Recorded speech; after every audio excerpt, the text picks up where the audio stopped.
Chapitre 3. Salem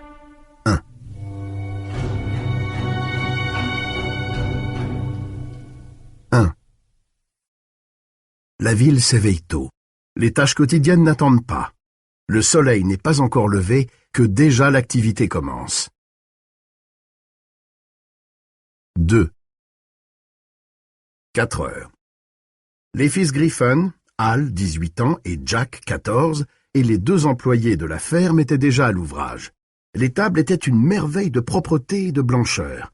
Les 2 rangées de stalles étaient séparées par une allée centrale impeccablement tenue, avec en son milieu l'auge où les vaches venaient boire. Hal pressa un bouton, et la pompe électrique qui tirait l'eau d'un des 2 puits artésiens de la ferme se mit à gronder doucement. C'était un garçon taciturne, pas commode, et il était, pour ne rien arranger, d'une humeur de dogue aujourd'hui. Il s'était disputé avec son père la veille au soir. Hal détestait l'école.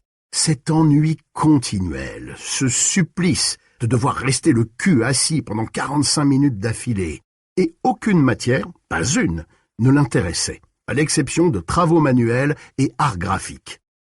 Le cours de littérature était insupportable. L'histoire, stupide au possible, et les maths ésotériques. Et le pire, c'est que tout ça ne servait à rien. Les vaches se contrefichaient des fautes de grammaire comme du nom du général commandant cette putain d'armée du Potomac durant cette putain de guerre de sécession. Pareil pour les maths.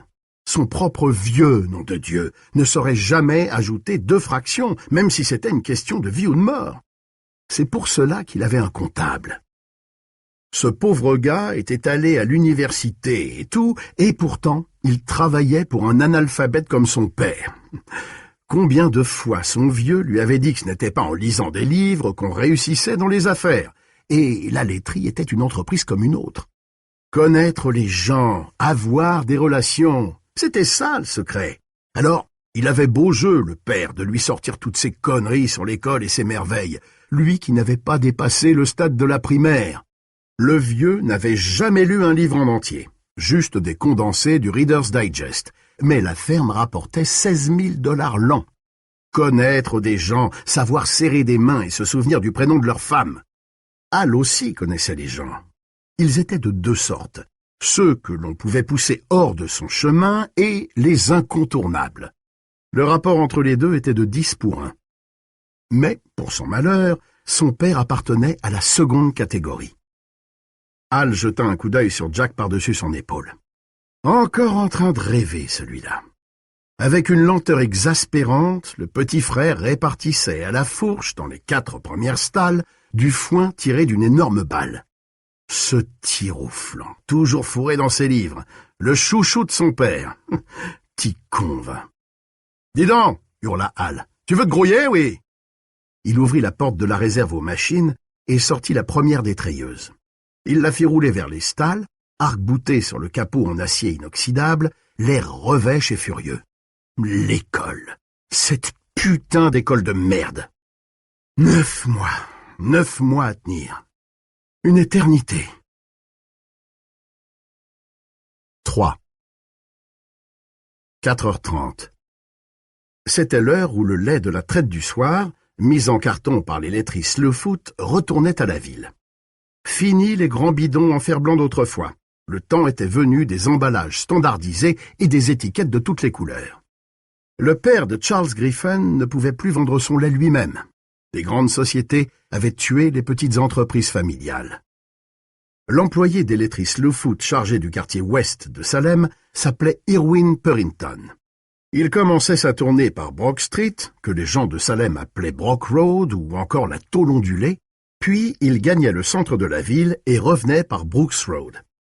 Wynne avait eu 61 ans au mois d'août, et pour la première fois, l'idée de sa retraite proche lui apparaissait sous des couleurs riantes. Sa femme, une horrible vieille sorcière du nom d'Elsie, était morte à l'automne 1973. Mourir avant lui était la seule chose positive qu'elle eût faite en 27 ans de mariage. Et quand viendrait le moment de se retirer, il prendrait son chien, un bâtard de cocker du nom de Doc, et irait s'installer à Pemaquid Point. Une fois là-bas, il avait bien l'intention de faire la grasse matinée tous les jours jusqu'à 9 heures et de ne jamais plus voir se lever le soleil. Il s'arrêta devant chez les Norton et remplit son chariot avec leur commande habituelle. Du jus d'orange, 2 cartons de lait, une douzaine d'œufs. En descendant de la camionnette, il eut un petit élancement dans le genou, mais presque rien. La journée allait être belle. Arrivé à la porte, il vit qu'une ligne avait été ajoutée à la commande de Madame Norton, de l'écriture ronde et régulière de Suzanne. « Voulez-vous mettre aussi un petit pot de crème fraîche, Win ? Merci. » Purrington retourna le chercher en se disant que ça allait être le jour où tout le monde voudrait quelque chose de spécial. De la crème fraîche. Il en avait mangé une fois et il avait failli vomir. À l'est, le ciel commençait à s'éclairer et les prés qui s'étendaient jusqu'à la ville semblaient parsemés de gouttes de cristal. 4. 5h15. Il y avait 20 minutes qu'Eva Miller s'était levée et avait enfilé sa robe de chambre fatiguée et ses vieilles pantoufles roses. Elle était maintenant occupée à préparer son petit déjeuner. 4 brouillés, 8 tranches de bacon, un poêlon, 2 petites saucisses. Elle compléterait cet humble repas avec 2 toasts beurre et confiture, un grand verre de jus d'orange et 2 grands bols de café crème. C'était une femme imposante, mais pas vraiment grosse. Elle ne deviendrait jamais énorme avec le travail qu'elle fournissait pour tenir en ordre sa pension. Les courbes de son corps avaient quelque chose d'héroïque, de rabelaisien. La regarder s'activer devant son fourneau à 8 plaques, c'était comme contempler le mouvement incessant des vagues ou des jeux éternels de vent et du sable. Elle aimait prendre son petit déjeuner en solitaire pour planifier les tâches de la journée. Il y en avait toute une série. Le mercredi était le jour où elle changeait le linge. Elle avait 9 pensionnaires à présent, en comptant le nouveau, M. Mears. La maison avait 3 étages et 17 pièces. Il y avait les planchers à laver, l'escalier à nettoyer, la rampe à cirer et le tapis de la grande salle de séjour à retourner. Elle demanderait à Weasel Craig de l'aider, à moins qu'il ne soit encore en train de cuver la cuite de la veille. La porte de la cuisine s'ouvrit au moment où elle s'attablait. « Bonjour, Win, ça va ?»« Comme ça, un peu mal dans les genoux.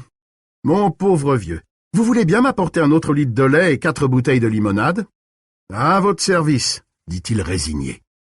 J'étais sûr que ça allait être un jour à ça. Eva ne releva pas la remarque et attaqua ses œufs.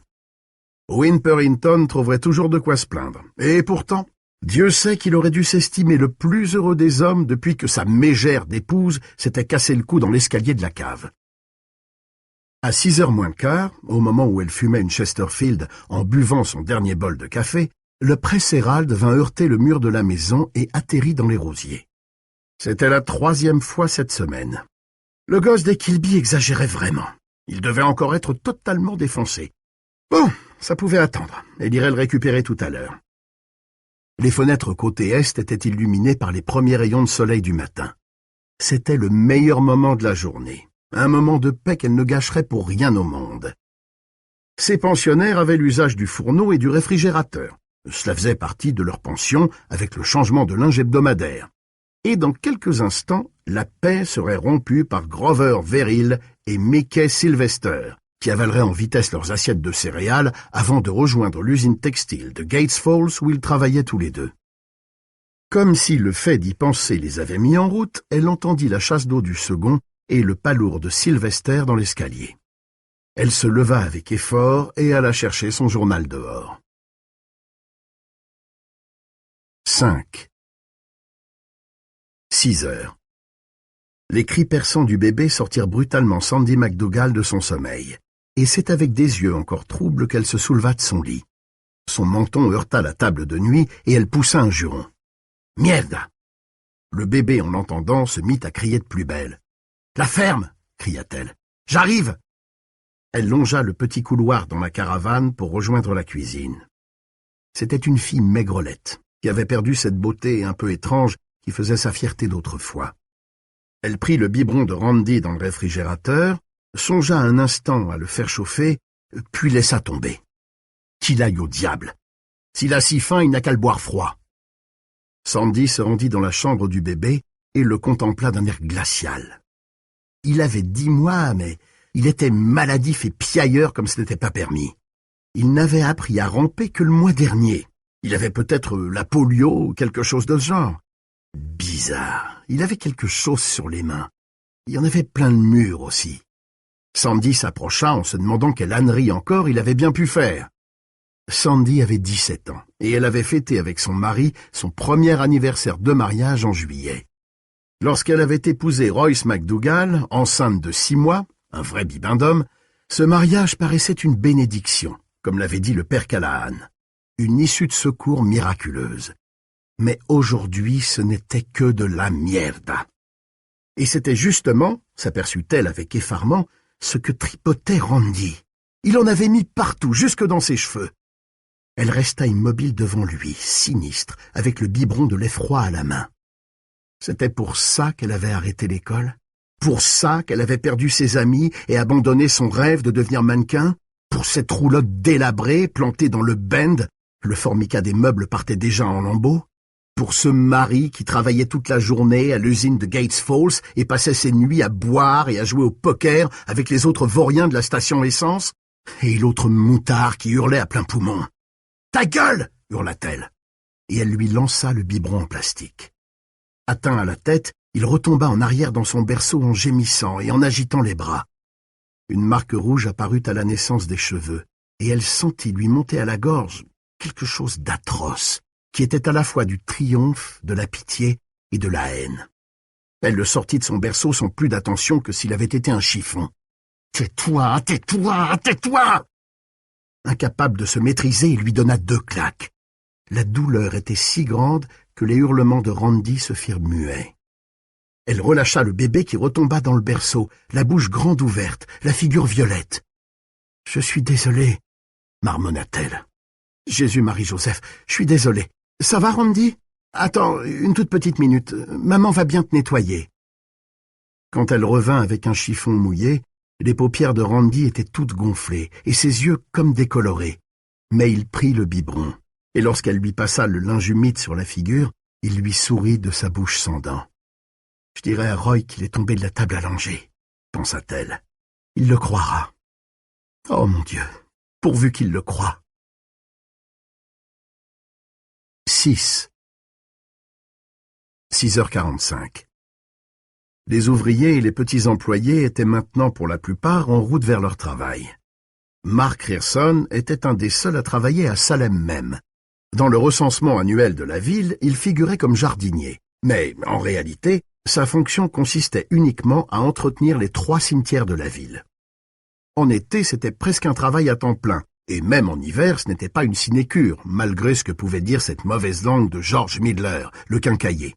En fait, Mike employait une partie de son temps libre à aider l'entrepreneur des pompes funèbres de Salem, Carl Foreman, et on aurait dit que tous les vieux choisissaient l'hiver pour claquer. Pour l'instant, il se dirigeait vers Burns Road dans son petit pick-up avec tout son équipement. Sécateur, coupe-branche, taille-haie électrique sur batterie, caisse de piquet de signalisation, pied de biche destiné à relever les pierres tombales renversées, bidon d'essence et 2 tondeuses à gazon Briggs & Stratton. Ce matin, il tondrait le gazon du cimetière d'Harmony Hill et rafistolerait le muret et les pierres tombales qui en auraient besoin. L'après-midi, il traverserait la ville pour se rendre au cimetière de Schoolyard Hill, là où des professeurs venaient parfois faire des relevés d'inscriptions funéraires sur les traces d'une ancienne colonie de Shakers qui, voilà des lustres, avait enterré ses morts ici. Mais son cimetière préféré, c'était celui d'Harmony Hill. Les sépultures étaient moins anciennes qu'à Schoolyard Hill, mais l'endroit était agréable et ombragé. C'était là qu'il aimerait bien être enterré un jour, mais pas avant 100 ans. Il avait 27 ans et passé 3 ans à l'université, au cours d'un cursus quelque peu en dents de scie. Il espérait un jour y retourner et finir ses études.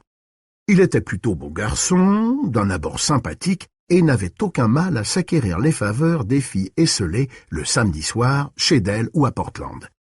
Certaines faisaient la grimace en apprenant son métier, mais Mike ne comprenait pas cette réaction. C'était vraiment un travail plaisant, sans patron sur le dos, au grand air, avec le ciel et Dieu juste au-dessus de la tête. D'accord, parfois il creusait quelques tombes ou conduisait le corbillard de Carl Foreman. Et alors? Il fallait bien que quelqu'un s'en charge. À ses yeux, seul le sexe était encore plus naturel que la mort. En fredonnant, il suivit Burns Road et rétrograda en seconde pour gravir la colline. Un nuage de poussière voltait dans le sillage du pick-up.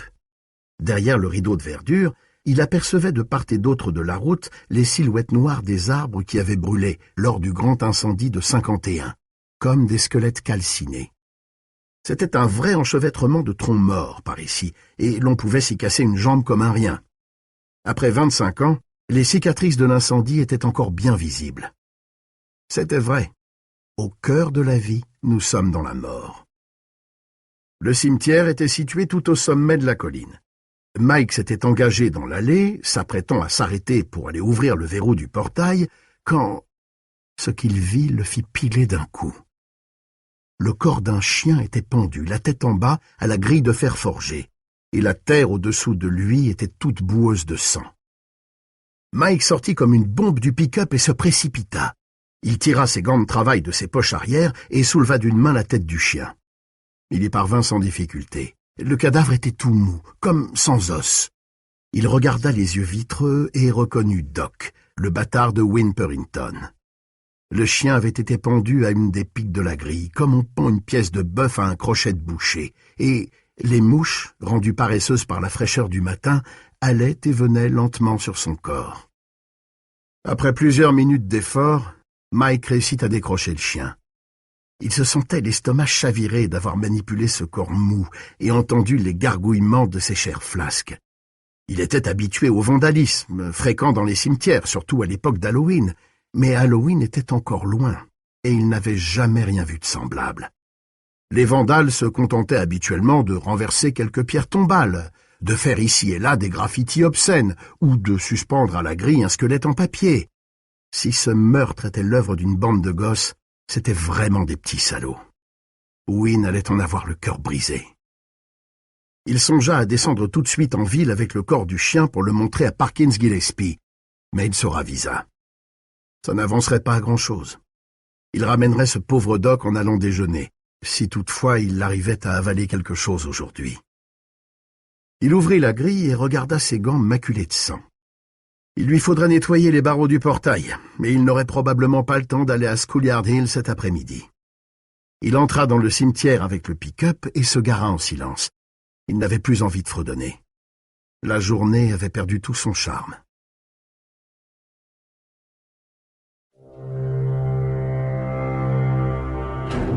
« 7. 8 heures. Les cars scolaires faisaient leur tournée du matin, récupérant les enfants qui sortaient de leur maison en chahutant, avec leur petit panier repas à la main. Charlie Rhodes conduisait l'un de ses familiers bus jaunes. Sa zone de ramassage était Taggart Stream Road, à l'est, et la partie nord de Jointner Avenue. Les gamins qui prenaient le car de Charlie étaient les plus sages de la ville, et sans doute de tout le district. Pas de cris, pas de chahut dans le bus numéro 6. Aucun garçon ne s'avisait de tirer les couettes de ses petites voisines.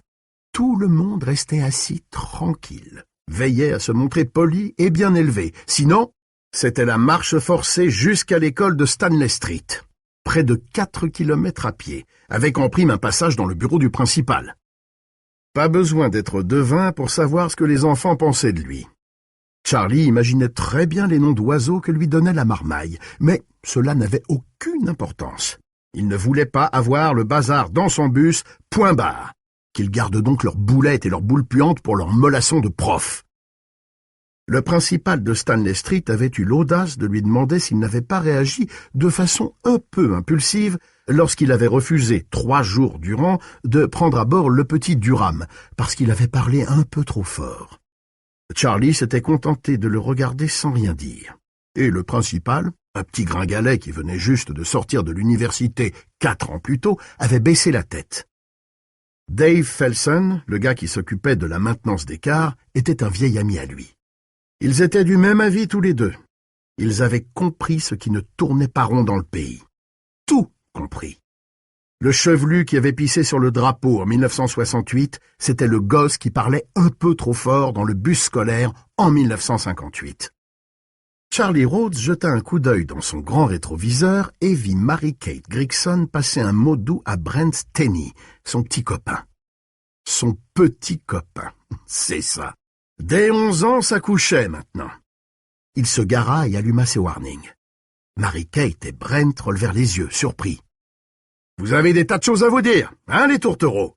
lança Charlie dans le rétroviseur. « Eh ben, vous allez avoir tout le temps pour ça. » Il ouvrit brutalement les portes et fit signe aux deux jeunes de descendre de son bus. 8. 9 heures. Weasel Craig tomba littéralement du lit. Sa chambre était située au premier, et le soleil qui l'inondait lui parut aveuglant. Il y avait un marteau qui cognait sous son crâne à lui donner la nausée. Et cet écrivain de malheur, là-haut, qui était déjà en train de s'activer sur sa machine, pire qu'un écureuil. Fallait-il qu'un homme soit sonné pour faire tap-tap-tap comme ça toute la sainte journée? Il se releva péniblement et alla consulter le calendrier accroché dans le cabinet de toilette pour voir si c'était le jour où il touchait sa pension. Non, on était mercredi. Sa gueule de bois n'était pas aussi terrible qu'elle l'avait été quelquefois. Il était resté chez d'elle jusqu'à 1 heure du matin, l'heure de la fermeture.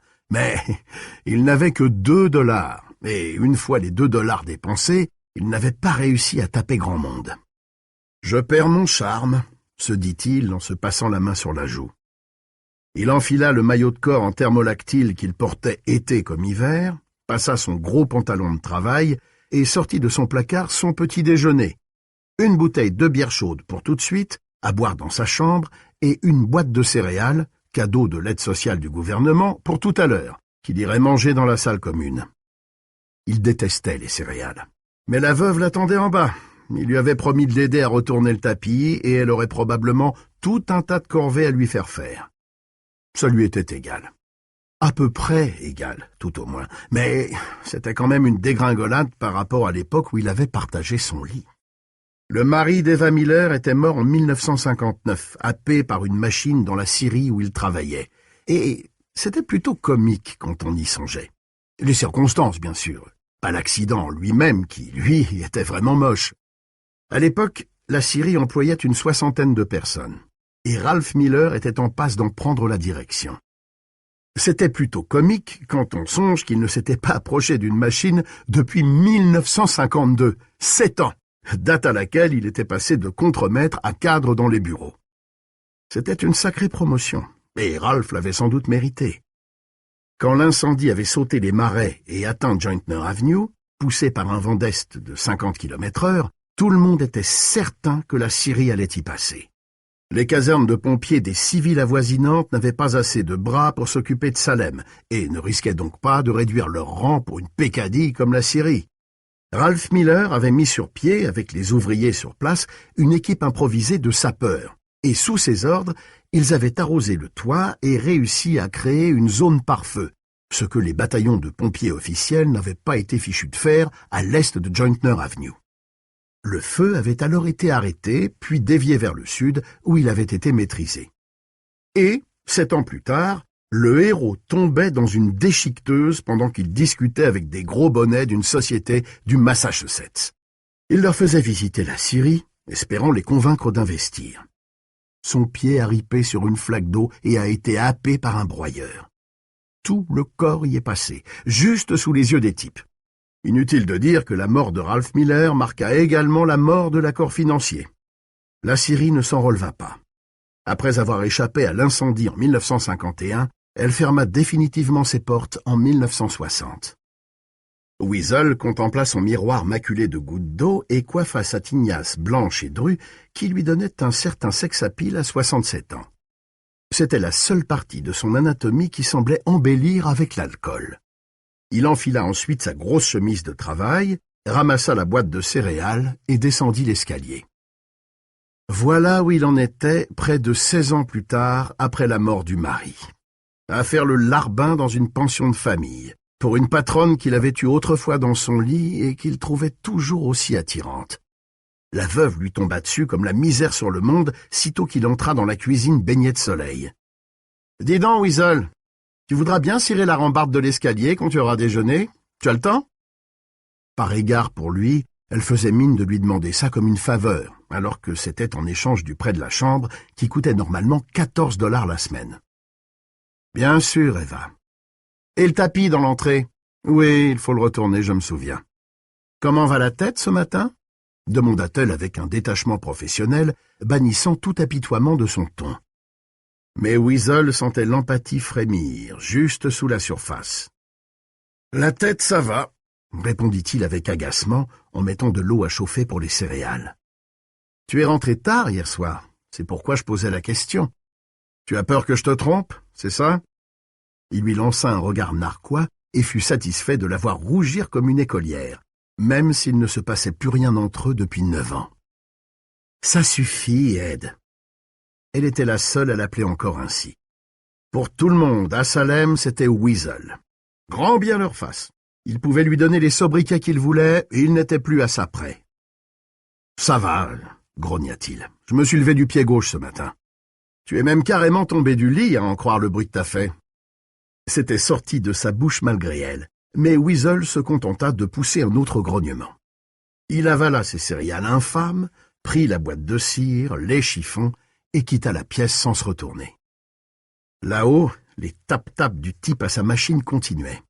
Vinnie Upshaw, qui occupait la chambre en face de l'écrivain, disait que c'était comme ça tous les matins, de 9 heures à midi, l'après-midi de 3 à 6 et encore le soir, de 21 heures jusqu'à minuit. Weasel en restait tout songeur. Comment pouvait-on avoir autant de mots dans une seule tête? Mais il semblait plutôt sympathique. Il pourrait peut-être lui payer quelques bières chez Dell. Il avait lu que la plupart des écrivains étaient des alcoolos notoires. Tout en lustrant la rambarde, il recommença à songer à la veuve. Avec l'argent de l'assurance-vie du défunt, Eva avait transformé sa maison en pension de famille, et ça avait très bien marché. C'était normal, elle travaillait comme un cheval. Mais elle devait avoir été habituée à des relations conjugales régulières, car lorsque le chagrin l'avait quittée, ce besoin-là était resté. Dieu comme elle aimait ça! À cette époque, vers 1961 ou 1962, on ne l'appelait pas encore Weasel, on l'appelait Ed. Et c'était lui qui offrait les verres, pas le contraire. Il avait un bon job chez B&M, et, une nuit de janvier 1962, c'était arrivé. Il arrêta de frotter et contempla pensivement le paysage derrière la lucarne du palier. La fenêtre était baignée par les rayons dorés de la fin d'été. Une lumière qui semblait narguer l'automne et le froid qui arrivait, et l'hiver derrière, plus froid encore. C'était venu en partie d'elle et en partie de lui ce premier soir. Et après, comme ils étaient étendus sur le lit dans l'obscurité de la chambre, elle avait commencé à pleurer et à lui dire que ce qu'ils avaient fait était mal. Il lui avait dit que c'était bien au contraire, ne sachant pas si c'était bien ou si c'était mal, et ne s'en souciant pas. Et puis, le vent d'hiver s'était mis à gémir. La chambre était chaude et rassurante, et ils avaient fini par s'endormir gentiment serrés l'un contre l'autre. Mon Dieu, comme le temps filait. C'était comme une rivière. Elle coule si vite. Il se demanda si le type là-haut, l'écrivain, le savait, ça. Il recommença à lustrer la rambarde avec de grands mouvements énergiques. 9. 10 heures. C'était l'heure de la récréation à l'école primaire de Stanley Street, l'école la plus récente de Salem, celle dont la ville tirait sa fierté. Elle avait coûté une fortune au district, qui n'avait d'ailleurs pas encore fini de la payer. C'était un bâtiment bas, tout en glace, avec 4 grandes salles de classe, aussi resplendissant et aussi moderne que l'école primaire de Brock Street était vieille et noire. Richie Bodin, qui était considéré comme le caïd de l'école et qui en était fier, s'avança dans la cour d'un pas assuré, cherchant à repérer le nouveau, cette grosse tête qui connaissait toutes les réponses en maths. Il importait que tout nouveau sache qui était le maître ici, mais particulièrement celui-là, ce chouchou de professeur, avec ses lunettes et son air efféminé. À 11 ans, Richie pesait 65 kilos.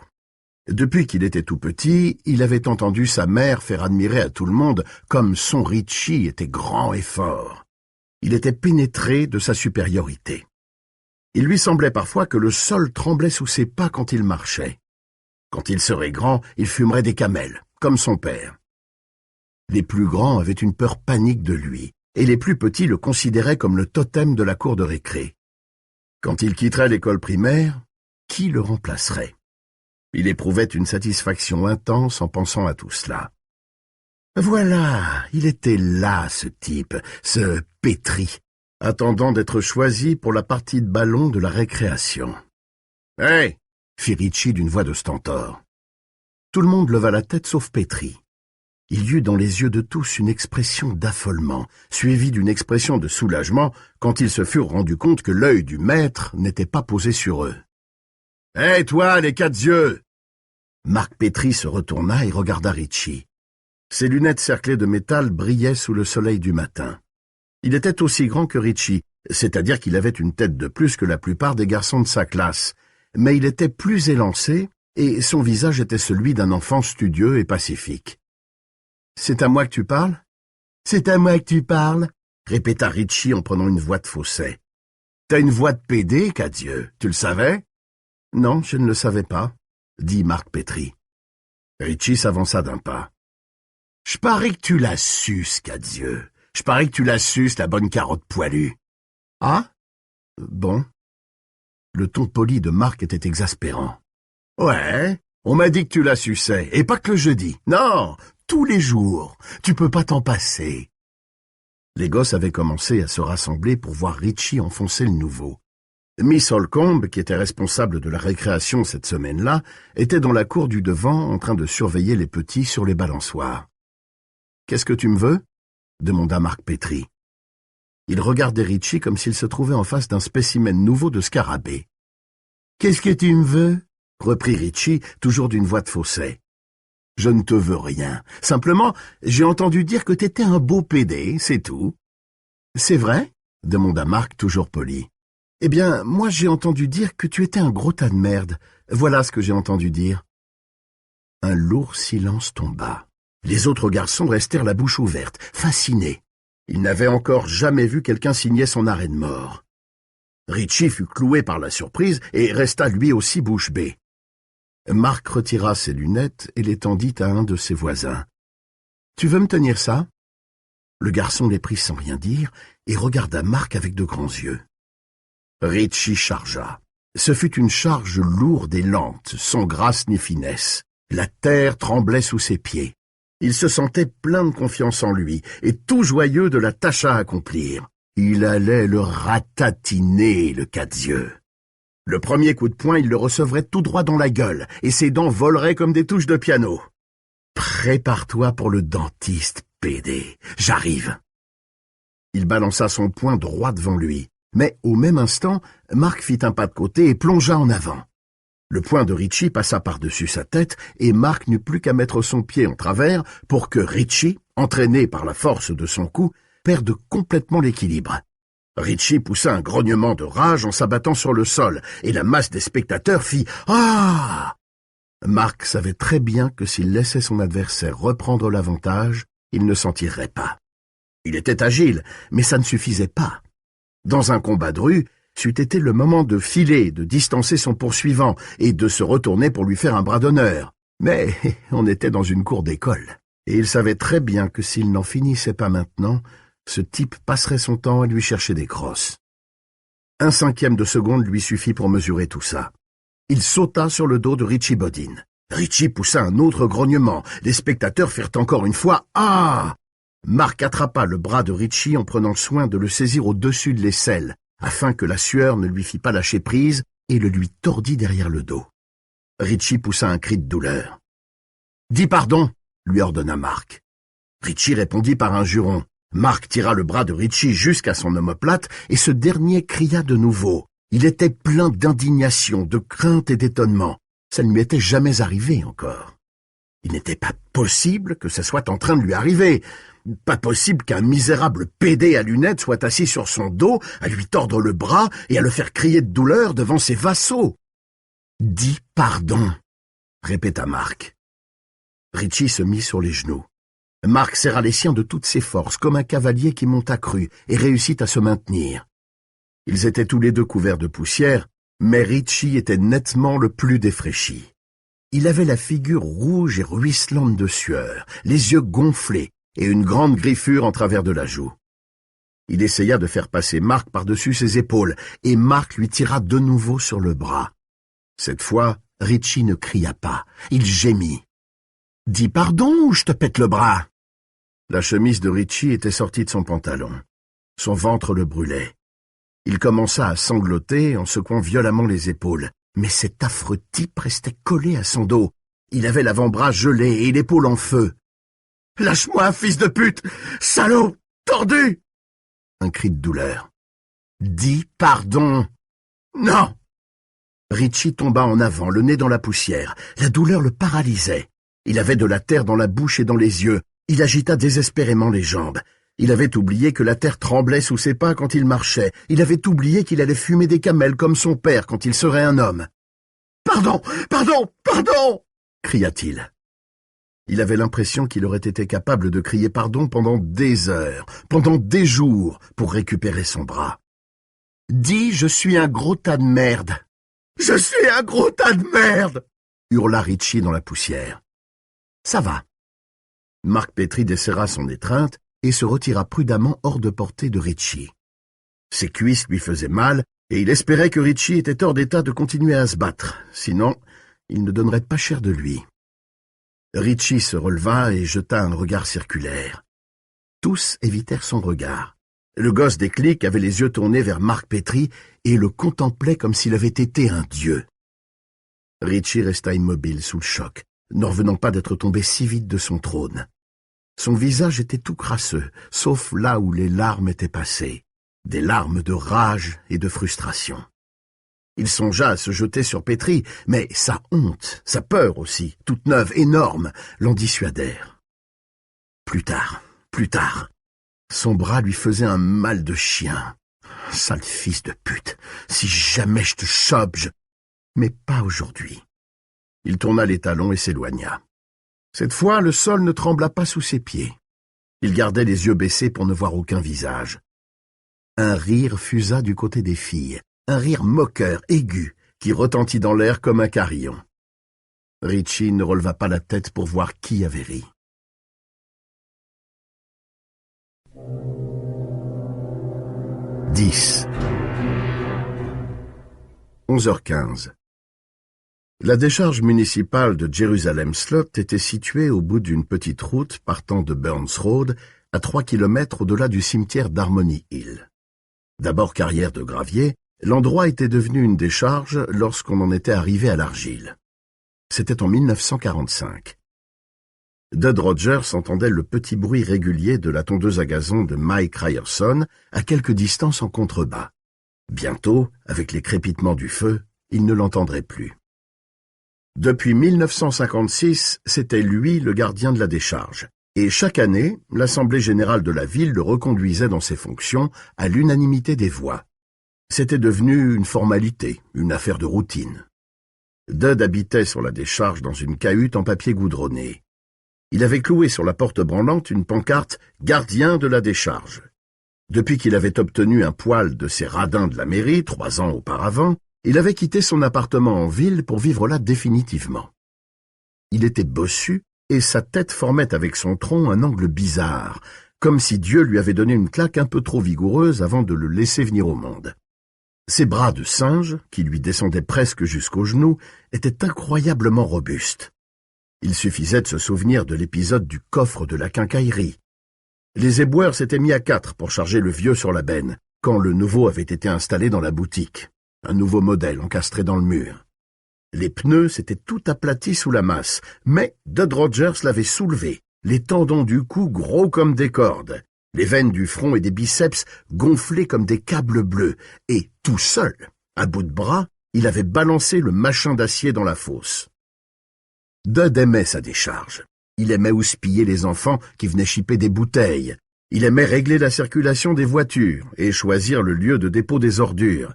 Il aimait la récupération dont il avait le privilège en tant que gardien. On pouvait bien ricaner de le voir marcher à travers des montagnes d'ordures, avec ses bottes qui lui montaient jusqu'aux cuisses, ses gants de cuir, son pistolet à la ceinture, son sac sur l'épaule et son couteau de poche à la main. Peu lui importait. On trouvait des fils de cuivre en pagaille, et quelquefois même des moteurs entiers, avec tout leur bobinage intact, et le cuivre valait un bon prix à Portland. Il y avait aussi des bureaux, des fauteuils, des sofas hors d'usage, mais qu'on pouvait très bien rafistoler et vendre au magasin d'antiquités de la route numéro 1. Dud roulait les marchands et les marchands roulaient les touristes.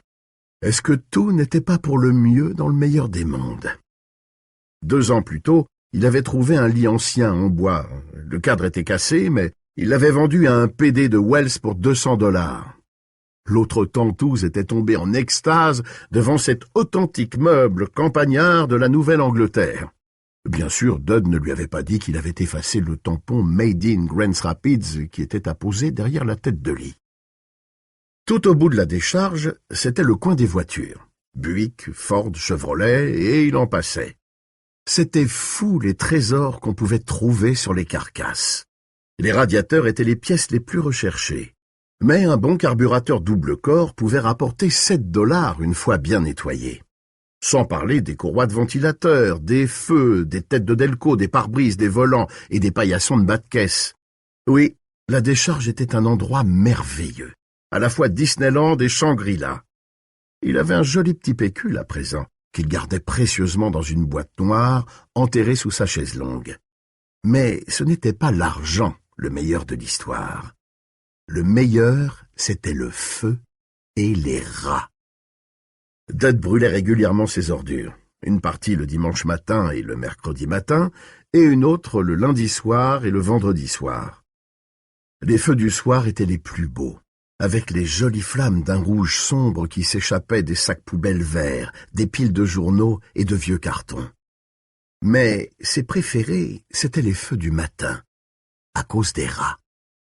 Après avoir allumé un foyer, il s'installait sur sa chaise longue pour regarder la colonne de fumée noire s'élever dans le ciel et faire fuir les mouettes, et attendait tranquillement, son 22 long rifle à la main, que les rats sortent.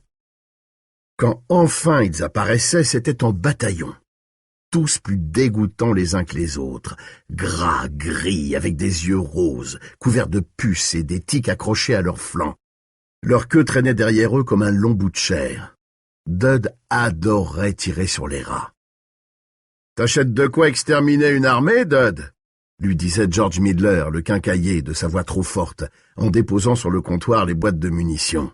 « C'est la ville qui paie pour ça ?» C'était une vieille plaisanterie.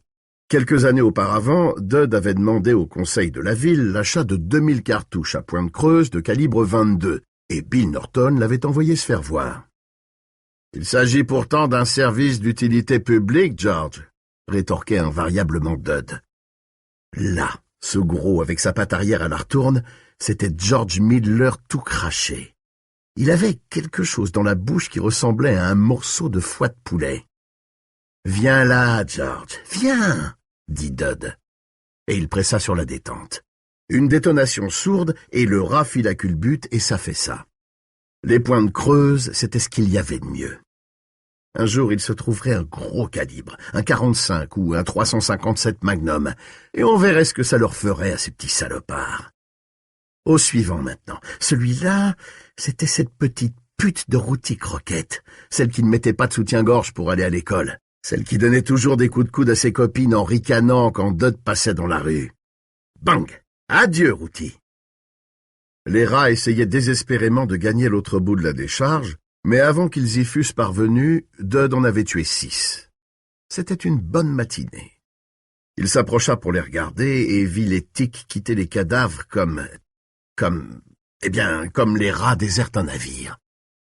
Cette idée lui parut particulièrement réjouissante.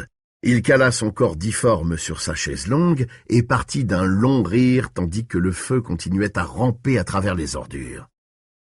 Oui, vraiment. La vie était belle. 11. 12 heures. La sirène de la ville gémit pendant 12 bonnes secondes, annonçant aux enfants des 3 écoles de Salem l'heure du déjeuner et saluant la venue de l'après-midi. Lawrence Crockett, 2e représentant de la population au conseil de la ville et propriétaire de l'immobilière du Maine, posa le livre qu'il était en train de lire, Le harem de Satan, et mit sa montre à l'heure. Puis il se leva et alla suspendre dans la devanture la pancarte « Réouverture à 13 heures ». Sa routine était invariable. Il se rendait au café L'Excellent, prenait 2 cheeseburgers garnis avec une tasse de café et lorgnait les jambes de Pauline en fumant un cigare William Penn. Il tourna la poignée pour vérifier que la porte était bien fermée et descendit Jointner Avenue. Au premier croisement, il fit halte pour jeter un regard vers Marston House. Il y avait une voiture dans l'allée. À cette distance, elle apparaissait comme une petite tache brillante. Il sentit son estomac se contracter. Il y avait maintenant un peu plus d'1 an de cela, il avait vendu d'un coup au même acheteur la vieille laverie de Salem et Marston House. Cette affaire avait été la plus étrange de sa vie. Et pourtant, Dieu sait qu'il en avait fait d'étranges ces dernières années. Le propriétaire de la voiture là-haut devait être, selon toute vraisemblance, le dénommé Straker, Artie Straker. Et justement, ce matin, il avait reçu une lettre de lui. 1 an auparavant, donc, par un bel après-midi de juin, le type en question s'était arrêté devant son bureau. Il était sorti de sa voiture et était resté un instant sur le trottoir avant d'entrer. C'était un homme de haute taille, vêtu, malgré la chaleur, d'un complet veston. Son crâne était aussi lisse et poli qu'une boule de billard, et pas la moindre trace de sueur sur son front. Ses sourcils traçaient comme une ligne noire au-dessus des orbites profondément creusées. Il avait à la main un élégant porte-documents en cuir noir. Larry était seul dans son bureau quand l'inconnu était entré. Sa secrétaire à mi-temps, une jeune fille de Falmouth qui possédait la plus ravissante paire de nichons qui se pût voir, travaillait l'après-midi chez un avocat de Gates Falls. L'homme s'était assis dans le fauteuil réservé aux clients, avait posé son porte-documents sur ses genoux et avait regardé Larry Crockett. Larry avait été contrarié de voir qu'il ne parvenait pas à déchiffrer ce regard. Il se savait capable, d'habitude, de dire ce que quelqu'un voulait avant même qu'il n'eût ouvert la bouche. Cet homme ne s'était pas approché des photos de maisons à vendre qui garnissaient les murs de son bureau, ne lui avait pas tendu la main, ne s'était pas présenté, ne l'avait même pas salué. « Que puis-je faire pour vous ?» avait demandé Larry. « Je suis venu vous trouver pour acheter une résidence et un local commercial dans votre charmante ville, » avait dit l'homme. Il parlait d'une voix unie et sans inflexion, un peu comme celle de la personne qui donne les renseignements météorologiques au téléphone. « Mais c'est parfait !» avait répondu Larry. « Nous avons quelques très belles propriétés qui pourraient... »« Inutiles !» avait dit l'homme. Et il avait fait un geste de la main pour dissuader Larry de poursuivre. Larry avait été fasciné par la longueur de ses doigts. Le médius ne devait pas mesurer loin de 15 centimètres. Le local commercial que j'ai en vue se situe à côté de la mairie, en face du parc. Oui, je vois ce dont il s'agit. C'était une laverie, elle a fermé il y a 1 an. Elle est très bien placée, et si vous... L'homme l'avait interrompu. Quant à la résidence, c'est cette maison que l'on appelle ici Marston House. Larry était depuis trop longtemps dans les affaires pour laisser voir sa stupéfaction. Vraiment? Oui, je m'appelle Straker. Richard Crockett Straker. Tous les papiers seront à mon nom. Très bien, avait dit Larry. L'homme était décidé à traiter une affaire. Cela au moins, c'était clair. Le prix demandé pour Marston House est de 14 000, mais je pense que mes clients se satisferaient d'un peu moins. Pour ce qui est de la vieille laverie, ne vous fatiguez pas. J'ai été autorisé à payer le tout $1. Hein? Larry avait penché la tête comme un homme qui n'a pas bien entendu. Oui, un instant, je vous prie. Les longs doigts de Straker avaient manœuvré le fermoir du porte-documents et en avaient tiré quelques papiers réunis dans une chemise en rhodoïde bleu. Larry Crockett attendait, les sourcils froncés. « Lisez, je vous prie, ça nous fera gagner du temps. » Larry ouvrit la chemise et examina le premier feuillet avec l'air résigné de celui qui a affaire à un fou. Ses yeux parcoururent le texte de droite à gauche et soudain se figèrent sur un passage. Straker esquissa un sourire. Il plongea la main dans la poche intérieure de sa veste et sortit un étui à cigarette en or. Il choisit une cigarette, la tapota sur le bureau pour tasser le tabac et l'alluma avec une allumette. Le parfum âcre du tabac turc emplit la pièce, diffusée par les pales du ventilateur. Pendant près de 10 minutes, ce fut le silence, ponctué seulement par le bourdonnement des pales et les bruits assourdis de circulation filtrant de la rue. Straker fuma sa cigarette jusqu'au bout, écrasa le mégot rougeoyant entre ses doigts et en alluma une autre. Larry releva la tête, le visage blême sous le choc. « C'est une plaisanterie. Ça vient de qui? C'est un coup de John Kelly, c'est ça? » « Je ne connais aucun John Kelly, et je ne plaisante pas. Mais ces papiers, à mon nom, cet acte de propriété... Nom de Dieu, vous savez que le terrain dont il est question vaut au moins $1,5 million de... Vous voulez rire, avait dit froidement Straker. Il en vaut 4 millions, et bientôt il en vaudra bien plus, quand le centre commercial aura été construit. Que voulez-vous de moi? Avait demandé Larry d'une voix dure. Je vous ai dit ce que je voulais. Mon associé et moi, nous avons fait le projet de monter une affaire dans cette ville, et nous avons l'intention d'habiter Marston House. Quelle sorte d'affaire? Meurtre et compagnie? Straker avait eu un sourire froid. Une affaire des plus ordinaires, désolé de vous décevoir. Un magasin de meubles avec un département d'antiquités pour les collectionneurs. Mon associé est un expert en la matière. Ne me racontez pas de salade, avait rétorqué Larry. Vous pourriez avoir Marston House pour $8 500 et la boutique pour $16 000. Votre associé ne doit pas l'ignorer. Vous devez bien savoir aussi tous les deux qu'un magasin de meubles et d'antiquités n'a pas sa place dans une petite ville comme la nôtre. Quand mon associé s'intéresse à quelque chose, il creuse à fond la question, avait dit Straker.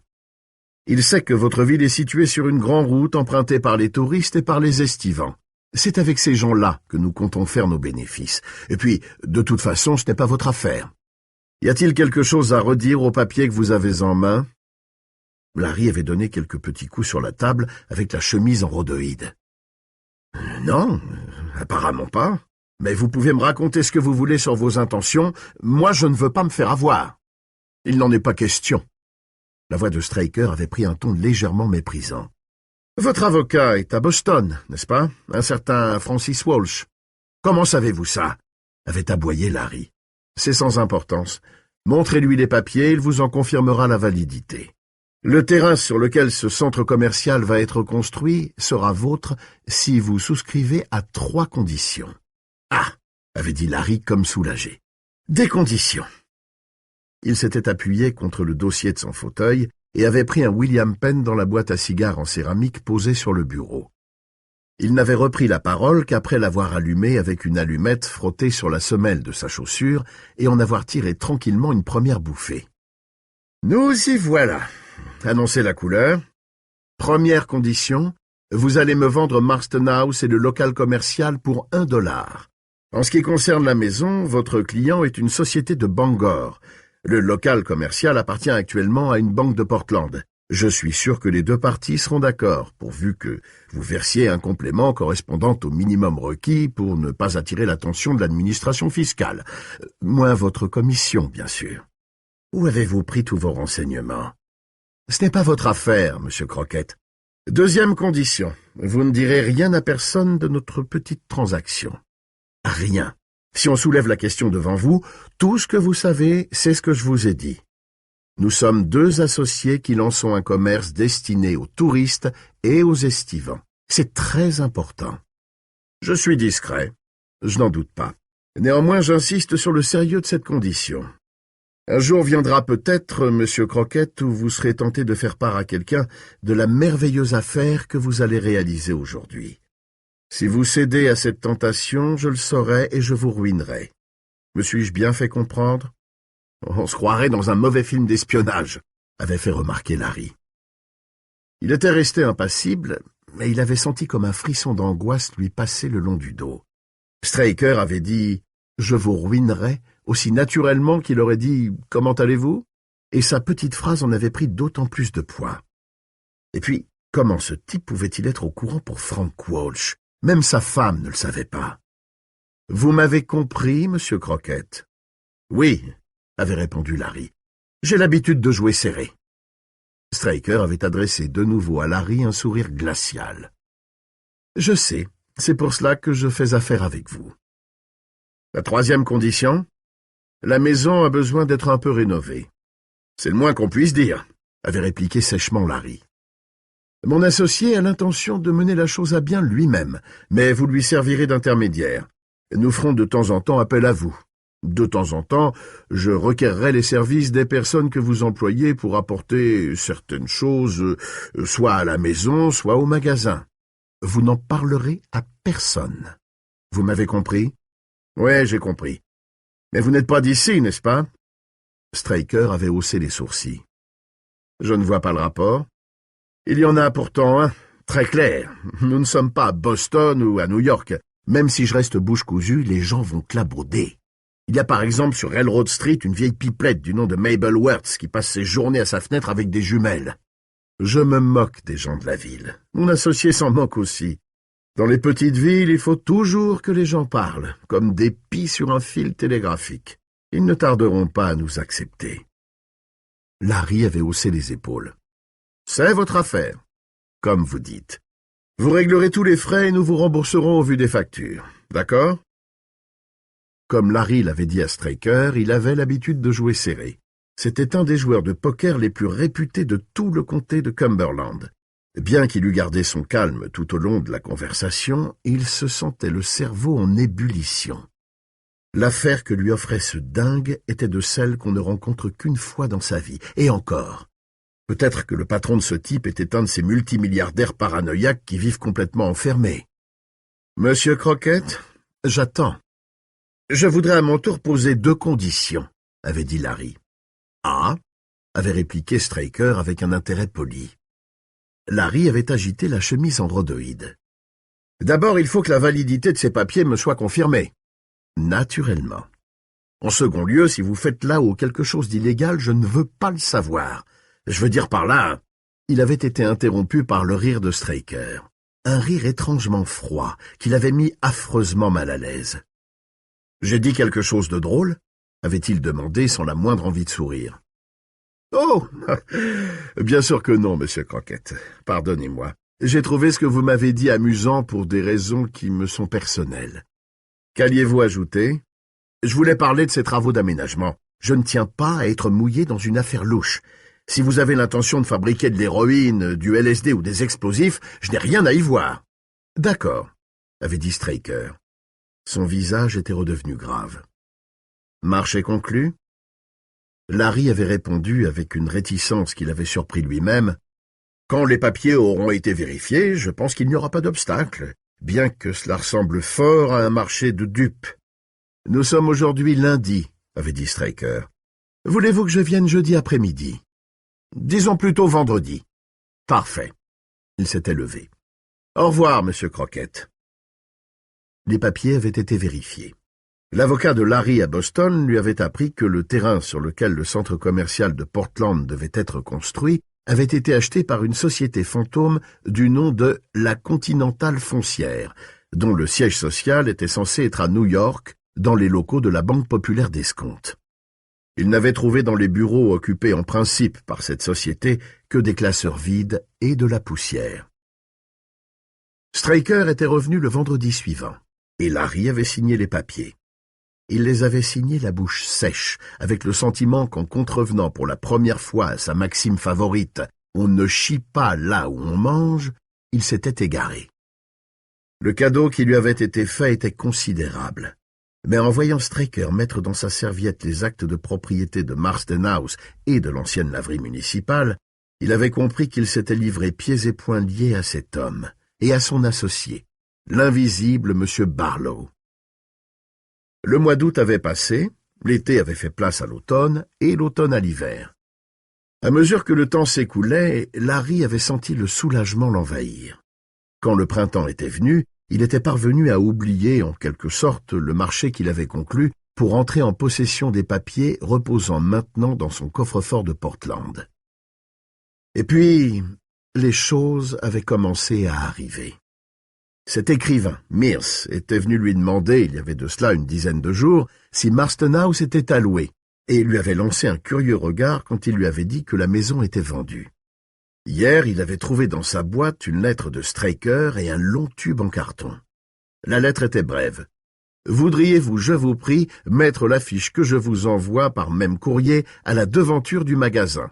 R.T. Straker. » L'affiche était rédigée en termes on ne peut plus mesurer. « Ouverture dans une semaine. Barlow et Straker. Meubles de qualité. Bon choix d'antiquité. Entrée libre. » Il avait immédiatement chargé Royal Snow de la placer. Et maintenant, il y avait une voiture là-haut, devant Marsden House. Il s'attardait à la regarder quand il s'entendit héler. « Tu dors, Larry ?» Il sursauta et vit à côté de lui Parkins Gillespie en train d'allumer une pale malle. « Non, » dit-il avec un petit rire nerveux. « Je réfléchis. » Parkins leva les yeux vers Marston House, devant laquelle la petite voiture étincelait sous le soleil. Il dirigea ensuite son regard sur l'affiche qui s'étalait à la devanture de la vieille laverie. « Tu n'es pas le seul, j'imagine. C'est toujours une bonne chose dans une ville d'avoir des nouveaux venus. Tu les as vus, non? L'un des deux, l'année dernière. Monsieur Barlow ou Monsieur Straker? Straker. Il est plutôt sympathique, non? Difficile à dire, dit Larry. Il éprouva le besoin de se passer la langue sur les lèvres, mais ne le fit pas. On n'a fait que parler affaires. Ça m'a l'air d'être un type régulier. Bien, très bien. Tu viens? Je t'accompagne jusqu'à l'Excellent. En traversant la rue, Lawrence Crockett pensait au marché conclu avec le diable. « 12. 13 heures. Suzanne Norton entra dans le salon de coiffure de Babs Griffin, la sœur aînée d'Al et de Jack, et lui dit en souriant « J'ai été bien contente quand je t'ai téléphoné que tu puisses me prendre tout de suite. »« Pas de problème, au milieu de la semaine, » dit Babs en mettant le ventilateur en marche. « Mon Dieu, ce qu'il fait lourd, il va y avoir de l'orage. » Suzanne regarda le ciel qui était d'un bleu lumineux. « Tu crois? »« Ouais, je suis sûr. Comment est-ce que tu les veux, chérie? »« Naturel, » dit Suzanne en pensant à Ben Mears. « Comme si je n'étais pas venu te voir. »« C'est ce qu'elles disent toutes, » soupira Babs en refermant la porte derrière Suzanne. Son haleine sentait le chewing-gum aux fruits. Elle demanda à Suzanne si elle avait vu que des gens ouvraient une nouvelle boutique dans la vieille laverie. Elle avait l'impression que ça allait être des trucs chers, mais est-ce que ça ne serait pas gentil d'avoir une petite lampe tempête pour faire pendant à celle qu'elle possédait déjà? Oh, comme elle était contente d'avoir quitté la ferme et d'être venue s'installer en ville. Et quel bel été on avait eu. Quel dommage qu'on n'en ait plus pour longtemps. 13. 15 heures. Bonnie Sawyer était allongée sur son grand lit dans sa maison de Deep Cut Road. C'était une vraie maison, pas une caravane, avec des vraies fondations et une cave. Son mari Reg gagnait gentiment sa vie comme mécanicien au garage Pontiac de Jim Smith à Buxton. Elle était nue, à l'exception d'une fine culotte bleue, et elle regardait avec impatience le réveil sur la table de nuit. 15h02, qu'est-ce qu'il fichait? Comme par transmission de pensée, la porte de la chambre s'entr'ouvrit et Cory Bryant passa la tête dans l'interstice. « C'est bon? Il n'est pas là ?» murmura-t-il. Cory n'avait que 22 ans. Il travaillait à la compagnie de téléphone depuis 2 ans, et cette liaison avec une femme mariée, en particulier avec une beauté comme Bonnie Sawyer, qui avait été élue Miss Cumberland en 1973, le rendait nerveux, mais l'excitait au possible. Bonnie esquissa un sourire de ses dents blanches et magnifiques. « Si c'était le cas, chérie, tu aurais déjà un trou dans le ventre, si grand qu'on pourrait regarder la télé. » Il s'approcha sur la pointe des pieds, sa ceinture d'outils à sa taille cliquetant de façon ridicule. Bonnie gloussa et ouvrit ses bras. « Je t'aime bien, Cory. Tu es mignon. » Le regard du jeune homme s'arrêta sur le triangle sombre qui apparaissait en transparence derrière le film délicat de nylon. Et l'excitation remplaça l'inquiétude. Il cessa de marcher sur la pointe des pieds et la rejoignit au lit. Lorsqu'ils s'enlacèrent, une cigale se mit à chanter dans les bois. 14. 16 heures. Ben Mears repoussa sa chaise. Son travail de l'après-midi était terminé. Il avait renoncé à sa promenade quotidienne dans le parc pour pouvoir aller le soir chez les Norton, la conscience tranquille, et il avait écrit presque sans arrêt depuis le matin. Il se leva et s'étira. Son torse était humide de sueur. Il sortit une serviette propre du placard qui était à la tête du lit. Il avait intérêt à se dépêcher de descendre prendre sa douche avant que les autres ne rentrent du travail et n'envahissent la place. Il se mit la serviette sur l'épaule, s'approcha de la porte, puis retourna sur ses pas pour jeter un coup d'œil par la fenêtre. Quelque chose avait attiré son regard. Ce n'était pas la ville, assoupie en cette fin d'après-midi, sous un de ces ciels d'un bleu profond qui font le charme de la Nouvelle-Angleterre quand viennent les derniers jours de l'été.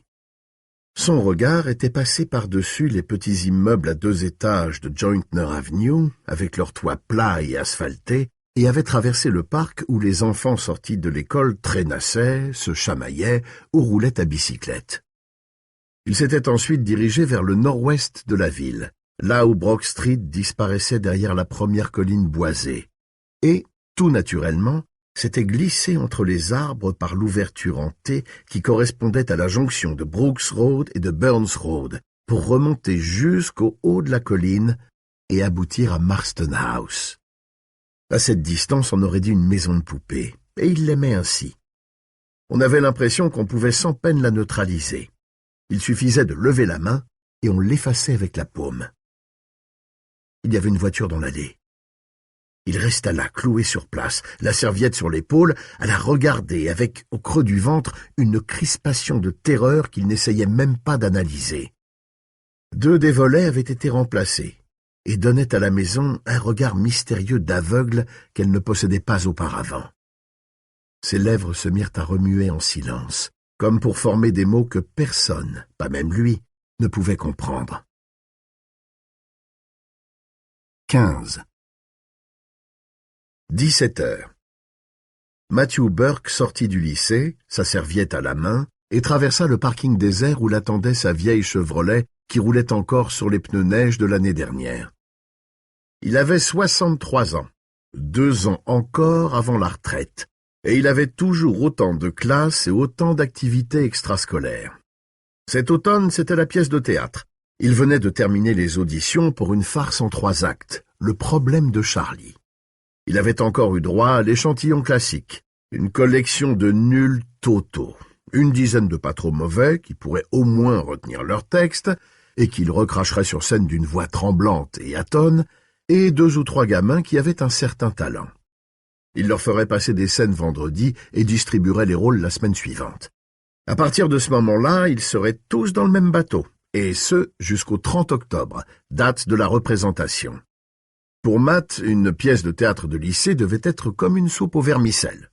Pas mauvaise, mais sans surprise. Les parents viendraient et seraient ravis. Le critique du Ledger de Cumberland viendrait aussi, et s'extasierait, puisqu'il était payé pour ça. Le premier rôle féminin, sans doute Rôti Croquette cette année, tomberait amoureuse d'un garçon de la troupe et perdrait peut-être sa virginité lors de la fête après la représentation. Le trimestre suivant, il irait s'occuper du club conférences et débats qui battait de l'aile. Malgré son âge, Matt trouvait encore du plaisir à enseigner.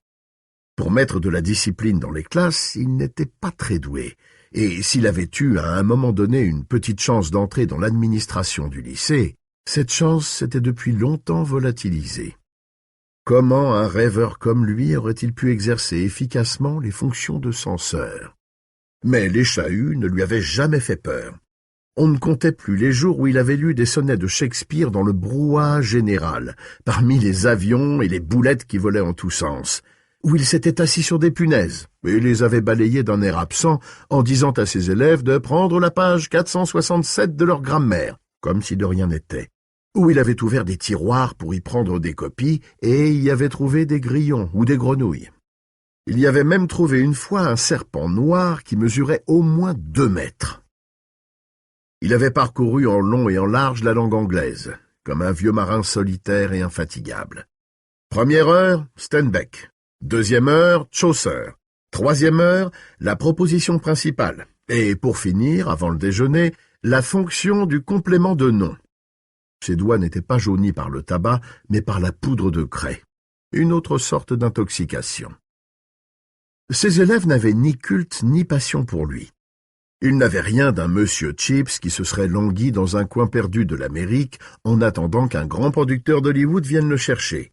Mais nombre d'entre eux le respectaient, et une petite minorité avait appris de lui que ce qui comptait, ce n'était pas tellement la chose qu'on faisait, qui pouvait être très modeste ou même très bizarre, c'était de la faire en s'y donnant tout entier.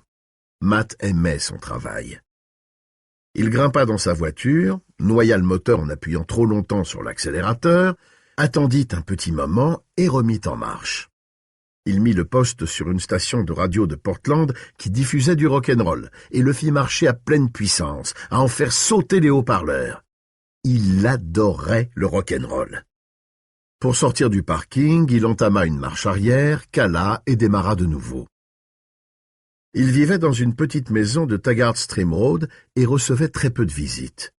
Il n'avait jamais été marié et n'avait pas de famille, à l'exception d'un frère qui travaillait dans une compagnie pétrolière du Texas et ne lui écrivait jamais. Il ne souffrait pas de n'être attaché à personne et de n'avoir personne qui lui fût attaché. C'était un solitaire, mais sa solitude n'avait pas fait de lui un dérangé. Il s'arrêta au feu clignotant qui marquait le croisement de Jointner Avenue et de Brock Street et tourna en direction de Taggart Stream Road. Les ombres étaient très allongées déjà, et la ville baignait dans une chaude lumière dorée. Un tableau impressionniste, pensa Matt. Il jeta un regard sur sa gauche, aperçut Marston House et regarda de nouveau. « Les volets !» dit-il assez fort pour couvrir le bruit de la radio. « On a remis des volets !» Il regarda dans le rétroviseur et vit qu'il y avait une voiture garée dans l'allée. Il était professeur à Salem depuis 1952 et il n'avait jamais vu une voiture garée dans cette allée. « Est-ce que quelqu'un habiterait là-haut » lança-t-il dans le vide. Et il continua sa route. 16. 18 heures. Le père de Suzanne, Bill Norton, premier représentant au conseil de la ville, était surpris de se rendre compte qu'il avait de la sympathie pour Ben Mears. Beaucoup de sympathie. Bill était un homme de haute taille, aux cheveux noirs, qui donnait une impression de puissance et de solidité, bien qu'il fût resté étonnamment svelte pour ses 50 ans. Avec la permission de son père, il avait quitté le lycée avant la fin de ses études secondaires pour entrer dans la marine. Et il avait fait son chemin à force de volonté et d'énergie depuis ce moment-là, réussissant même à obtenir à l'âge de 24 ans son diplôme de fin d'études, en passant un test d'équivalence. Il n'était pas un de ces êtres bornés qui, sous prétexte qu'ils n'ont pas fait les études qu'ils auraient pu faire par suite de circonstances défavorables ou par choix personnel, passent leur temps à dire du mal des intellectuels. Mais il n'avait aucune patience avec les artistes, ces jeunes gens aux longs cheveux et aux yeux de biche que Suzanne ramenait de ses cours d'art plastique. Ce n'était pas leur façon de s'habiller ou leur coupe qui l'irritait, mais c'étaient des types sur lesquels on ne pouvait compter. Des bras cassés, comme il disait. Bill ne partageait pas l'empathie de sa femme pour Floyd Tibbetts, le garçon avec qui Suzanne était sortie le plus depuis qu'elle avait obtenu son diplôme.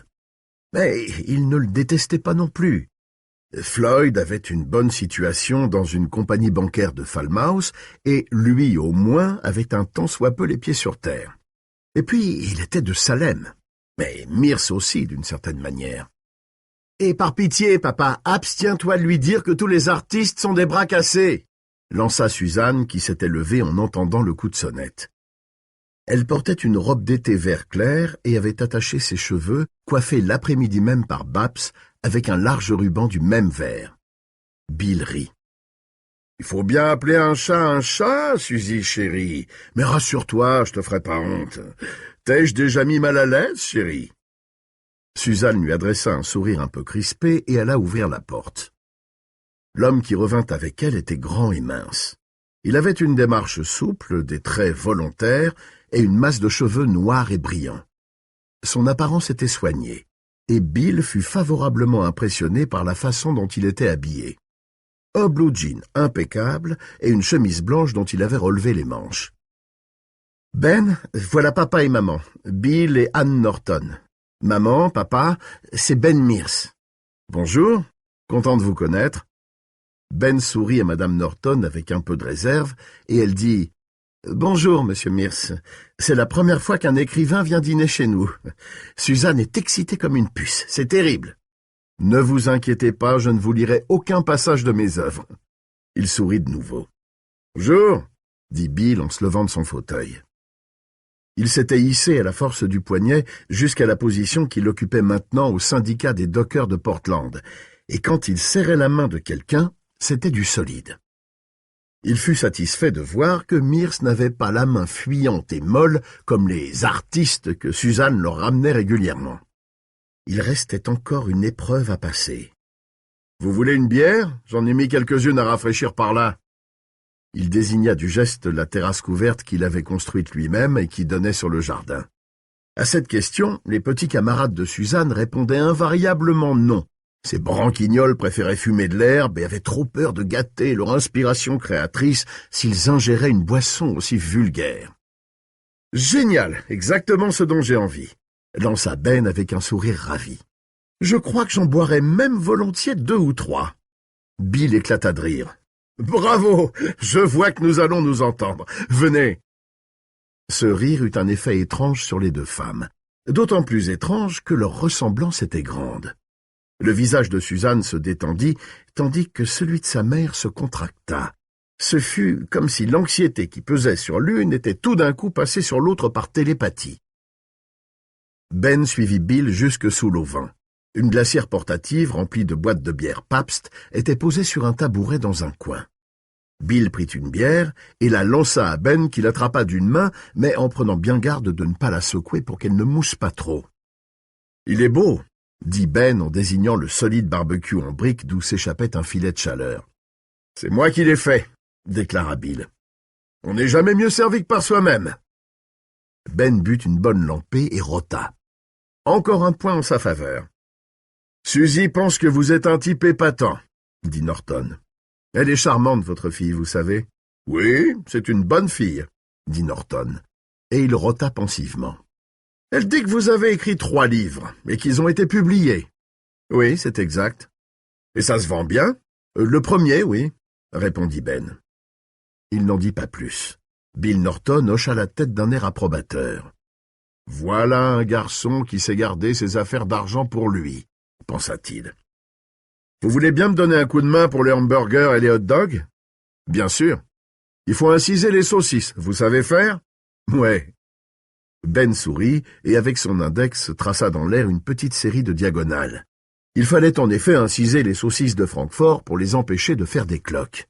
« On voit que vous êtes du coin, » dit Bill Norton. « On vous a appris les choses importantes. Emportez ce sac de charbon de bois là-bas. Moi, je vais chercher de la viande. Prenez votre bière. Je ne risque pas de m'en séparer. » Au moment de rentrer dans la maison, Bill lança un coup d'œil en biais à Ben. « Vous avez les pieds sur terre, vous, pas vrai ? Vous n'êtes pas un rêveur. » Ben sourit un peu tristement. « Non, je ne suis pas un rêveur, » dit-il. Bill fit un petit signe de tête satisfait. « C'est tant mieux, » approuva-t-il, et il partit chercher sa viande. Babs Griffin s'était mis le doigt dans l'œil en prédisant de la pluie, et ils purent dîner dehors en toute tranquillité, sans être importunés par les assauts des moustiques d'arrière-saison, car une légère brise s'était levée et se conjuguait avec les tourbillons de fumée du barbecue pour les éloigner.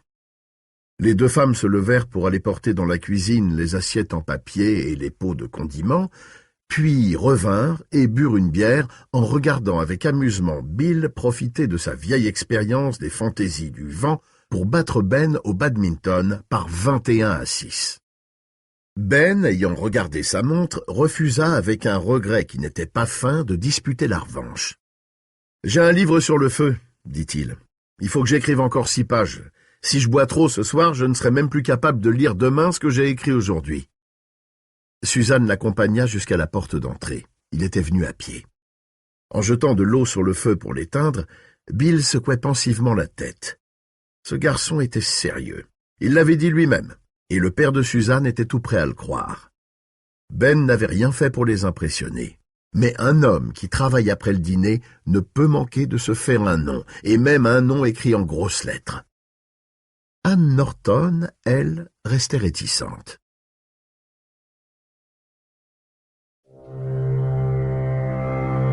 « 17.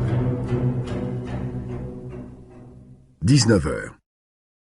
Floyd Tibbets se gara devant le bar 10 minutes environ après que Delbert Marquis, le propriétaire gérant de l'établissement, eut allumé la nouvelle enseigne lumineuse, le Dells, en lettres roses d'1 mètre de haut, avec un vert en guise d'apostrophe. À l'horizon, le ciel s'était empourpré, et la brume du soir n'allait pas tarder à se former au creux des vallons. Dans 1 heure ou 2, les habitués de la nuit allaient commencer à arriver. « Salut Floyd !» lança Dell en sortant une My Club du réfrigérateur.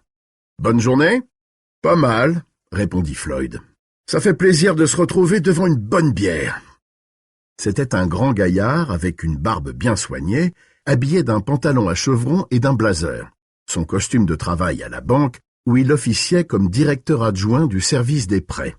Il accomplissait son travail sans passion, mais sans répugnance non plus. Toujours au bord de l'ennui, avec l'impression de se laisser porter par les événements. Un abandon, somme toute, pas totalement désagréable. Et puis, il y avait Suze, une chic fille. Bientôt, elle ferait partie de son existence, et il faudrait bien alors qu'il prenne sa vie en main. Il posa un billet d'$1 sur le comptoir, remplit son verre de bière, le vida d'un trait et le remplit à nouveau.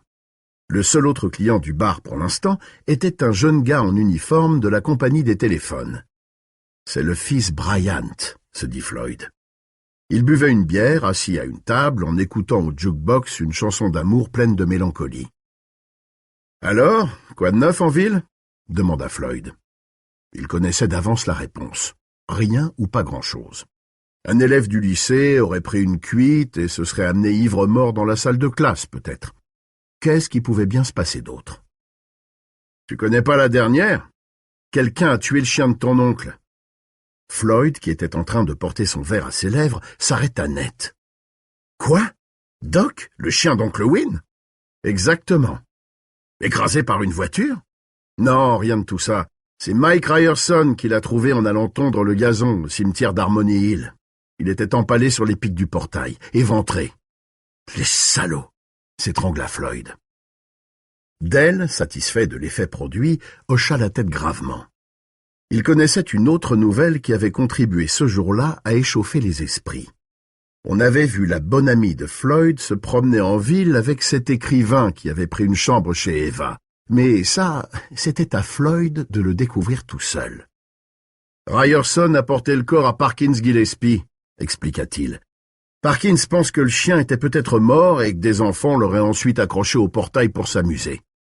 Ce Gillespie, il n'a vraiment pas inventé la poudre.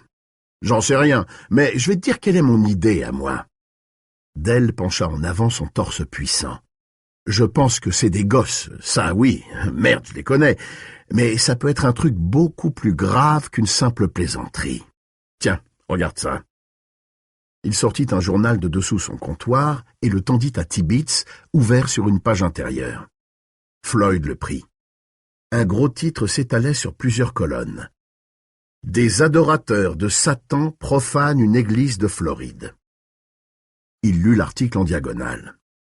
Une bande de gosses avait pénétré dans une église catholique à Clewiston, Floride, un peu après minuit, et y avait célébré une sorte de messe noire. L'autel avait été profané.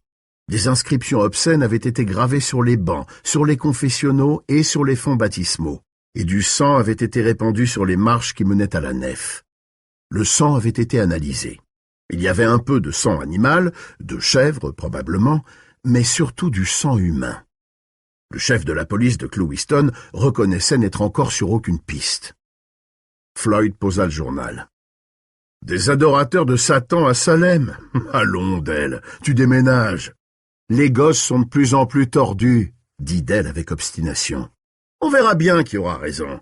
Il ferait des sacrifices humains dans les prés des Griffins que ça m'étonnerait pas. »« Encore une bière? »« Non merci, » répondit Floyd en se levant de son tabouret. « Je crois que je vais aller voir comment va oncle Win.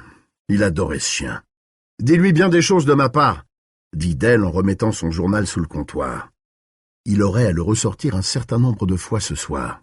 « Dis-lui que j'ai été désolé d'apprendre ça. » Un peu avant d'avoir atteint la porte, Floyd s'arrêta et dit sans s'adresser à personne « Empalés sur les pics du portail.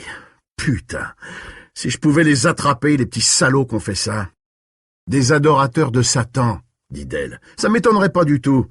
Je sais pas ce que les gens ont par les temps qui courent. » Floyd sortit du bar. Corey Bryant mit une pièce de 10 cents dans le jukebox et Dick Curless commença à chanter « Commentaire avec une bouteille ». 18. 19h30. « Vous rentrez vite » déclara Marjorie Glick à Danny, son fils aîné. « N'oubliez pas qu'il y a école demain. Je veux que ton frère soit au lit à 9h15. » Danny agita un pied.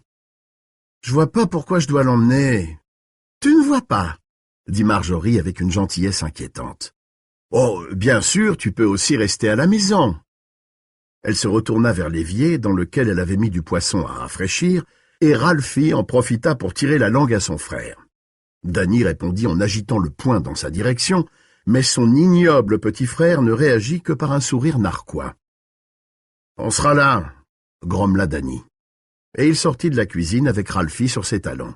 « À 9h !»« D'accord, d'accord. » Tony Glick était installé devant la télévision, les pieds sur une chaise, en train de regarder un match de baseball.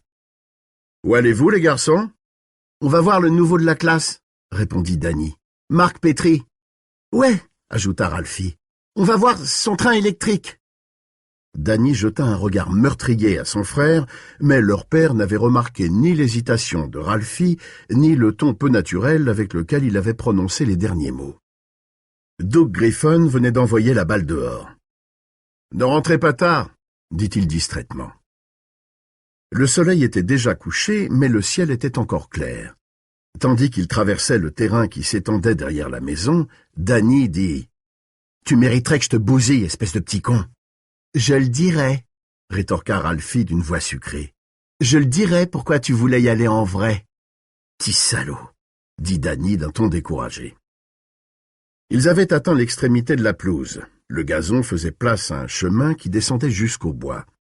La maison des Glick donnait sur Brock Street et celle de Marc Petrie sur South Jointner Avenue. Le chemin représentait un raccourci très appréciable pour des enfants de 12 et 9 ans que le passage d'un gué sur la petite rivière Croquette n'était pas pour effrayer. Les aiguilles de pin et les brindilles craquaient sous leurs pas. La stridulation des grillons faisait tout autour d'eux comme un tissu sonore, tandis que, d'un coin du bois, montait le cri d'un engoulevent. Danny avait commis l'erreur de révéler à son frère que Marc Petrie possédait la collection entière des monstres en plastique Aurora. L'homme-loup, la momie, Dracula, Frankenstein, le docteur fou et même la chambre des horreurs. Leur mère détestait tout ça. Elle pensait que c'était mauvais pour eux ou je ne sais quoi. Et du coup, Ralphie faisait du chantage. Il était ignoble, vraiment. « T'es une pourriture, tu sais » l'interpella Danny. « Je sais, » répondit fièrement Ralphie. « Qu'est-ce que c'est, une pourriture ?»« C'est quand on devient tout vert et tout mou, comme un rat mort. »« Ferme-la » dit Ralphie. Il longeait maintenant la petite rivière Croquette qui, à 3 kilomètres à l'est, rejoignait Taggart Stream, laquelle, à son tour, allait se jeter dans la Royal River. Le minuscule cours d'eau était comme nacré par les derniers rayons du jour et clapotait gentiment sur son lit de gravier. Danny passa le gué le premier. L'obscurité tombait et il dut aiguiser son regard pour bien mettre les pieds sur les pierres. « Je vais te pousser !» chantonnait Ralphie. « Attention, Danny, je vais te pousser !»« Si tu me pousses, toi, je te pousse dans les sables mouvants, petite saleté !» dit Danny. Ils arrivèrent sur l'autre rive. « Y a pas de sable mouvant par ici !» répondit Ralphie d'une voix guillerette. Il se rapprocha malgré tout de son frère. « Tu crois ça ?» fit Danny du ton de quelqu'un qui en sait long. « Y a pourtant un petit gosse qui a disparu dans les sables mouvants il y a pas très longtemps. J'ai entendu les vieux mecs qui sont tout le temps chez Crosson le raconter. »« C'est vrai ?» interrogea Ralphie. Ses yeux s'étaient agrandis. « Ouais, » dit Danny. Il s'est enfoncé en criant et en chialant. Sa bouche s'est remplie de sable et, gloup, c'était fini. « Allez, viens !» dit Ralphie d'une voix tremblante. Il faisait presque nuit maintenant, et les bois étaient pleins d'ombres mouvantes. « On s'en va vite d'ici !» Ils commencèrent à grimper sur l'autre versant en glissant sur les aiguilles de pin. Le gosse dont Danny avait entendu parler au magasin était un garçon de 10 ans du nom de Jerry Kingfield. Il s'était peut-être enfoncé dans les sables mouvants en criant et en chialant, mais si cela était, personne ne l'avait entendu. Tout ce qu'on pouvait dire, c'est qu'il avait disparu dans les marais en allant à la pêche il y avait 6 ans de cela. Certains pensaient que c'étaient les sables mouvants. D'autres étaient d'avis que c'était un obsédé sexuel, un pervers qui l'avait tué. Ces gens-là, il y en avait partout. Ils disent que son fantôme rôde maintenant dans les bois, recommença Danny d'une voix théâtrale, se gardant bien de signaler à son petit frère que les marais étaient à 5 kilomètres au sud. « Me dis pas ça, Danny, » murmura Ralphie. « Pas dans le noir. » Ils entendaient de tous côtés des craquements mystérieux. Le vent s'était tu. Juste derrière eux, une branche claqua, et ils eurent l'impression d'une présence furtive. Le ciel était maintenant presque complètement sombre. De temps en temps, continua Danny d'une voix angélique, quand une petite saleté de gosse comme toi va dans les bois le soir, il jaillit d'un arbre juste devant lui avec sa figure toute verte et couverte de sable. « Danny, arrête! Viens !» La voix de son petit frère était devenue suppliante. Danny s'arrêta. Il s'était presque fait peur à lui-même. Les arbres étaient maintenant des masses noires et menaçantes qui remuaient lentement dans la brise du soir, se penchant les unes vers les autres en faisant craquer leurs jointures. Une autre branche claqua sur leur gauche. Danny se mit à regretter amèrement de n'être pas passé par la route. Encore un claquement de branche. « Danny, j'ai peur !» chuchota Ralphie. « Sois pas stupide !» dit Danny. « Allez, viens !» Ils reprirent leur marche. Les aiguilles de pin crissaient sous leurs pas. Danny essaya de se persuader qu'ils n'avaient pas entendu de branches claquer, que c'était eux et eux seuls qu'ils entendaient. Le sang lui battait aux tempes, ses mains étaient glacées. « Je vais compter mes pas, » se dit-il. « Plus que 200 pas et on sera sur Jointner Avenue. Et quand on rentrera, on prendra par la route. Comme ça, la petite saleté n'aura pas peur. Dans 1 minute, on va voir les lumières de la rue et on se sentira idiot. Mais ce sera très bon de se sentir idiot. Allez, je compte. 1, 2, 3. » Ralphie poussa un hurlement. « Je le vois le fantôme, je le vois !» Danny sentit comme un fer rouge lui brûlait la poitrine. La terreur s'était abattue sur lui et lui courait le long des membres. Il aurait voulu se sauver, mais Ralphie s'accrochait à lui. « Où ?» murmura-t-il, oubliant que c'était lui qui avait inventé le fantôme. « Où ?» Il regarda autour de lui, tremblant à l'idée de ce qu'il allait voir, et ne vit que du noir. « Il est parti maintenant, mais je les ai vus. Des yeux, j'ai vu des yeux. Oh, Danny !» La voix de Ralphie était entrecoupée de sanglots. « Y a pas de fantôme, espèce d'idiot. Viens !» Danny prit la main de son frère et ils se remirent à marcher. Ses jambes étaient comme de la guimauve, ses genoux tremblaient. Ralphie se serrait contre lui, le poussant presque hors du chemin. « Il nous regarde, » murmura-t-il. « Écoute, je vais pas... »« C'est vrai, Danny. Tu le sens pas ?» Danny s'arrêta, et avec ce 6e sens qu'ont les enfants, il le sentit effectivement, et sut qu'il n'était pas seul. Un grand silence était tombé sur les bois, mais c'était un silence de mauvais augure. Des ombres agitées par le vent se balançaient langoureusement autour d'eux. Et Danny sentit par tous ses pores, dans tout son être, une présence sauvage. Il n'y avait pas de fantômes, mais il y avait des pervers. Ces hommes qui arrêtaient leur voiture noire pour vous offrir des bonbons, ou se cachaient dans les rues sombres, ou vous suivaient dans les bois. Et alors... Non. Et alors ils... « Courons !» dit-il d'une voix dure. Mais Ralphie, paralysé par la terreur, était incapable de faire un pas. Il tremblait de tous ses membres en serrant désespérément la main de Danny. Son regard ne se détachait pas des bois. Soudain, ses yeux s'agrandirent. « Danny ?» Une branche craqua. Danny se retourna et regarda où regardait son frère. L'obscurité les enveloppa. 19. 21 heures.